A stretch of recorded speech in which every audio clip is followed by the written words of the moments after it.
shift focus then to earnings season. A weak first quarter coming in for Escorts this quarter. The company's profits plunged by about 28%.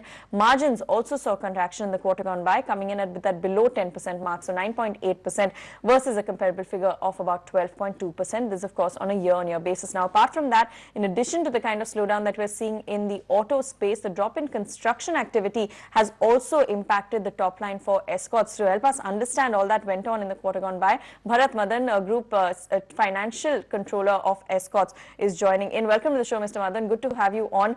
Definitely, we're seeing this pain play out, and it's not just your company, it's across the board. Sales looking fairly weak as far as the first quarter goes. Can we expect things to get better as far as the second quarter goes? How have things been so far? Yeah, I think first quarter really thing went, I think it's just below expectation, and we also were expecting initially that first quarter actually show some sort of growth, but the way the industry has behaved because of various reasons, obviously. So because of the poor monsoon, the delayed sowing and low sowing than last year, low the water reservoir level, and withdrawal of subsidy from the government side, which was there in the last year. And there are several factor activities played out, which are negative in the first quarter. So though we expect, I think, for second quarter, which will be seeing the beginning of the festive season from September, we see some recovery happening. So may not be similar degrowth to be seen in first quarter, but still I think the degrowth may continue for some time. So we are still banking on the festive season to really see some revival happening, and depending on how the monsoon the distribution happens and how much we really end up with the shortfall, we should actually see some revival there, and really that should neutralize some of the downside which we've seen in the first half of this year. Or on a full year basis.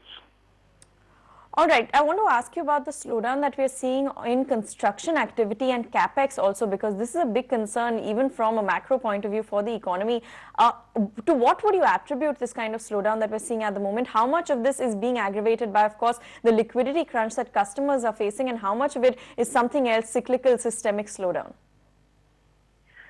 I would say it's more attributed to the liquidity issues, I think, in the market, because we have seen good order traction is there in the market. The demand is there. The order book is actually flowing in, but obviously liquidity is a concern. We're not getting the expected financing, especially on the off-road side and on the construction equipment vehicle side. So probably once the liquidity position improves, then we see the financing getting revived. And also after the budget approval, now we expect the government will start allocating the money to various ministries, and the spending probably from government side will also get revived. So we'll see probably a recovery happening in the second half in construction equipment segment too. All right, your railway division has actually done fairly well in an otherwise tough quarter. What has improved? What do you attribute the improvement that we've seen on the margin front? And also, if you give us a sense of the order book at the moment for railway equipment, what is the kind of execution timeline that you are looking at? So then we had guided for roughly 15-20% growth, which we think really will get delivered. So we expect, I think, 20% growth is possible in railway segment, which is what we seen in the first quarter also. And we had a very good order book when we started the year with about almost 490 crores.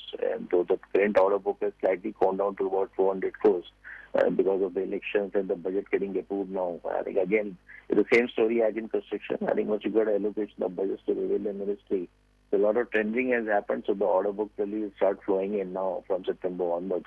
So fully basis, we selected the division to do better, and it will still deliver about 20% growth for last year. All right. In terms of the margin, then, what can we expect for the railway segment? So railway, so this quarter we've seen good margin because the mix was really good compared to the last quarter, sequential quarter, though I think the last year it was lower. On a full year basis, we expect, I think, that daily margin profile will still be in the range of 17-18% because we are seeing the increase in the portfolio of new products which are getting introduced, where still the import content is high. So the margin is slightly lower there, but the order book flow will be pretty good after that. All right.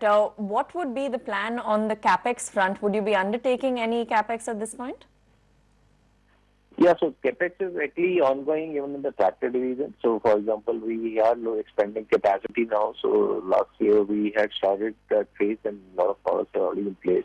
So, this year we expect the capacity expansion will get completed. So, we should be sitting at a capacity of roughly 120,000 on an organic basis. Other than the JV which we have done with Kubota Corporation, another 50,000 capacity is being set up, which will be up and running from June of next year. So overall, I think Escorts will be at a capacity position of roughly 100 50,000 tractors by June of next year. All right, Mr. Madan, thanks very much for joining in, helping us really understand what's leading to the kind of pain in the sector at this point in time. It is, of course, the slowdown that we're seeing on the auto side globally at this point, and also a slowdown in construction activity and execution. Definitely seeing that weakness play out for Escorts numbers, and it's a view coming in from the management as well. But on that note, we'll wrap it up on this edition of Trending Today. Thank you so much for watching.